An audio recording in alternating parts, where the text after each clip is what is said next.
સુરતમાં સોશિયલ મીડિયાના માધ્યમથી સગીરાને પ્રેમજાળમાં ફસાવી લગ્નની લાલચ આપી તેના સાથે દુષ્કર્મ આચર્યું હોવાની ફરિયાદ નોંધાતા પોલીસે ત્વરિત તપાસ હાથ ધરી નરાધમ આરોપીને ઝડપી પાડ્યો હતો। સુરતની ઈચ્છાપુર પોલીસ પાસેથી મળતી માહિતી મુજબ ઈચ્છાપુર વિસ્તારમાં રહેતી અને ધોરણ 12માં અભ્યાસ કરતી એક સગીરા માર્ચ 2025માં ઇન્સ્ટાગ્રામના માધ્યમથી લિંબાયતના કૃષ્ણાનગર સોસાયટીમાં રહેતા આરોપી સાજિદ ઉર્ફે અહદ જાવેદ પઠાણના સંપર્કમાં આવી હતી। સાજિદે મીઠી વાતો કરીને સગીરાને પોતાની પ્રેમજાળમાં ફસાવી હતી। તેણે સગીરાને લગ્ન કરવાનું વચન આપી વિશ્વાસમાં લીધી હતી અને આરોપી સાજિદની દાનત પહેલેથી જ ખરાબ હોય તેણે સગીરા પાસે વોટ્સએપ પર તેના નગ્ન ફોટાઓની માંગણી કરી હતી। ભોળી સગીરાએ તેની વાતોમાં આવી ગઈ હતી અને ફોટા મોકલ્યા હતા। બસ આ જ ક્ષણથી આરોપીએ પોતાના અસ્થિ ચહેરો બતાવવાનું શરૂ કર્યું હતું।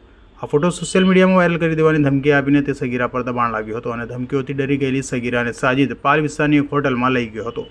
ત્યાં તેણે સગીરાની ઈચ્છા વિરુદ્ધ બળાત્કાર ગુજાર્યો હતો। આટલેથી જ ન અટકતા નરાધમે સાજિદે અંગત પળોનો વિડીયો પણ ઉતારી લીધો હતો। આ વિડીયોના આધારે તે સતત સગીરાને બ્લેકમેલ કરી રહ્યો હતો અને તેના ઘરની આસપાસ આંટાફેરા મારી માનસિક ત્રાસ આપતો હતો। આ સમગ્ર મામલે ત્યારે પ્રકાશમાં આવ્યો જ્યારે સગીરાનો મોબાઈલ તેના ભાઈના હાથમાં આવ્યો। મોબાઈલમાં ચેટ અને ફોટા જોઈ ભાઈના પગ નીચેથી જમીન સરકી ગઈ હતી। જ્યારે સગીરાનો ભાઈ સાજિદને સમજાવવા માટે થપકો આપવા ગયો ત્યારે તેના આરોપીએ પણ ઉદ્ધતાઓ પરિવર્તન કર્યું હતું। સાજિદે ધમકી આપતા કહ્યું હતું કે તને ઉચકાવીને ગમે ત્યાં ફેંકાવી દઈશ। પરિવારે હિંમત હાર્યા વગર ઈચ્છાપુર પોલીસ સ્ટેશનમાં ફરિયાદ નોંધાવી હતી, જેના આધારે પોલીસે ગુનો નોંધી ગણતરીના કલાકોમાં જ આરોપી સાજિદ પઠાણની ધરપકડ કરી છે।